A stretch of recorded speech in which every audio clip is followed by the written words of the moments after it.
ما تغير شي بالبلد، كل شي عم يصير هو حكي، ما في أي شي جديد بالبلد. هاي كلمات كتير عم نسمعها مؤخرا. الناس فكرت انه التغيير هيك رح يكون لحظي وفجأة وبيوم وليلة بيتغير كل شي، رغم انه في كتير شغلات تغيرت. ولكن بدي اعطي مثال صغير. اليوم اي حدا بده يعمر بيت، فهذا البيت اول شي ببلش بوضع الاساس.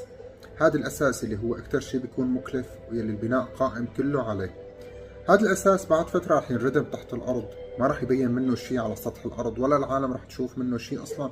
ولكن هو اللي كلف أكتر شيء، وهو اللي كل البناء قائم عليه. بعد ما يجهز الأساس تصير عملية البناء والرفع هي سهلة كتير. فهذا اللي عم يصير عنا بالبلد اليوم. المختصين والمحللين بيعرفوا شو اللي عم يصير بالبلد، بيعرفوا النتائج للأشياء اللي صارت حاليا.